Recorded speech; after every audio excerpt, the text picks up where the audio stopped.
South Asia, home to 1.7 billion people, that is about 24% of the world population.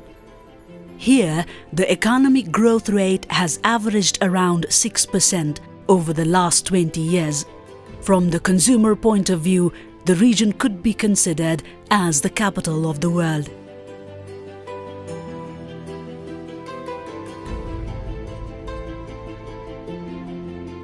South Asia is the region where many countries share a common culture, history, and have similar religious and lingual diversity. However, there seems to be a lack of regional integration, and hence South Asia was tagged as the region without regionalism.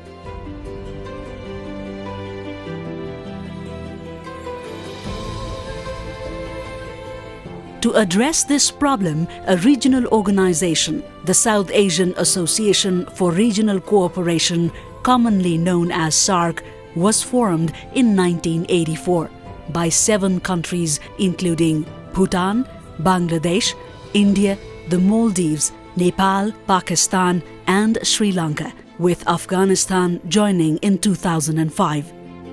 SAARC was established to accelerate economic and social development in the region.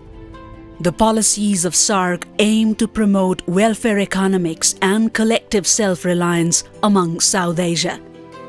In 2006, South Asian Free Trade Area came into force. To promote free competition in the region by eliminating trade barriers through the reduction of tariffs and providing special preferences to the least developed nations of the SAARC region. Despite various efforts made during the 31 years of SAARC's establishment, intra-regional trade has not been able to move forward in a satisfactory way. If you look at the European Union, their intra-regional trade in 2015 was 60%, while ASEAN's was 25%. But intra-SAARC trade was just 5%. The persistent trade barriers and connectivity issues in the South Asia pose great challenges for South Asian entrepreneurs. Today, goods travel from one Punjab to another Punjab through Delhi, Mumbai, Dubai and Karachi, making the journey 11 times longer and the cost 4 times more. The landlocked countries in the sub-region are affected the most since they depend on their neighbors for access to sea and global markets. Look at our borders, they are in such a poor shape. If we compare any land border in India to its seaport, it is pathetic. Why should there be a difference? Every port is equally important. The borders of Nepal and Bangladesh are separated by an Indian corridor only 51 kilometers wide. But because of high transaction costs, Bangladeshi traders prefer to trade in Dubai instead of Nepal. If we take an example of exporting lentils from Nepal to Bangladesh, it takes 31 days to reach the final destination with 28 verified documents. There are many formalities in the border area, because we are doing fresh produce items, which may be 2 or 3 hours late, it's failed to go to market on time. Then we'll marketing for next day, which is perishable items problem. Now we are doing business by we are loading in at 6 o'clock in the morning from Dhaka, at 6 o'clock evening in the Saudi Arabia. Goods are in consumer hand. I have a very good market in the Middle East and Europe, It's more and more better from Nepal or India. If the members of SAARC come together and take measures that simplify custom trade procedures, it can potentially reduce trade transaction cost by 5.4%. Addition to cumbersome custom trade procedures, poor quality of infrastructure greatly hinders trade in South Asia.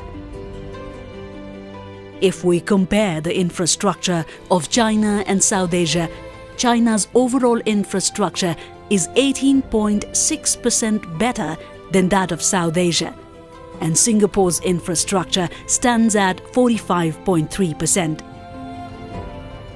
The transport network within South Asia itself is not very efficient.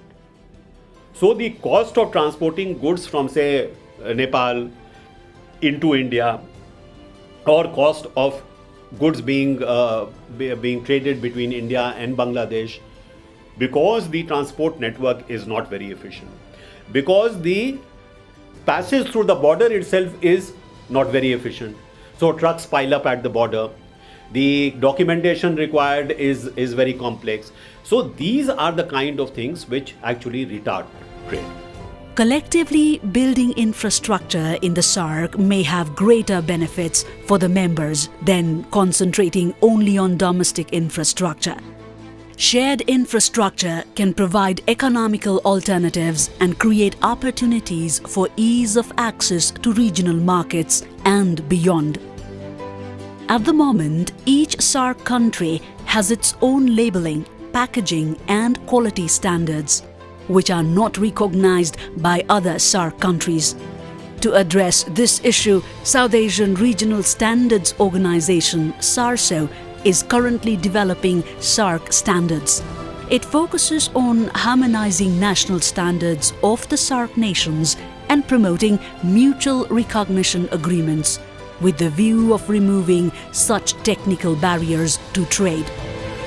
Free movements of goods must also be complemented by easier access and mobility of people within the region. We had one time unlimited SAARC sticker when it started, which means I could go to any of the SAARC countries as many times as I want and as long as I live. That was reduced to some years, at around 1 year, lastly 3 months. So only in that you can find out how SAARC has moved. So if you don't have people-to-people contact, if you do not have the trust amongst each other, nothing. That is the core of all our problems. Somehow there is lack of trust among the SAARC countries. If the free movement of people is strengthened through easier visa processes, the South Asian traders would have better connectivity, more contacts, and better business opportunities. But lack of trust and political engagement by the member states prevent closer economic integration in the region. Trade facilitation just being in the agreement does not help. Trade facilitation also should be under a time-bound binding program. You have to implement these trade facilitation measures, reduce the number of forms to be filled to 1 or 2, right? Custom procedures to be made trade friendly. All these have to be under time-bound programs. Just in SAARC summit saying that we will work on trade facilitation does not help. There can be a significant increase in regional trade and economic integration if the renewed commitments are fulfilled and strong regional ties are established. For example, India and Pakistan are the two biggest economies in SAARC. India occupies 80% of the region's total GDP and Pakistan 10%. In 2013, trade between these two countries amounted to $2.4 billion. But researchers say that their bilateral trade has the potential to reach up to $100 billion. The figures of regional trade in SAARC could be very different if the informal cross-border trade could be formalized. If Pakistan buys this product from India, so Pakistan can save in totality about $2 billion per year as well, which is a big saving as well.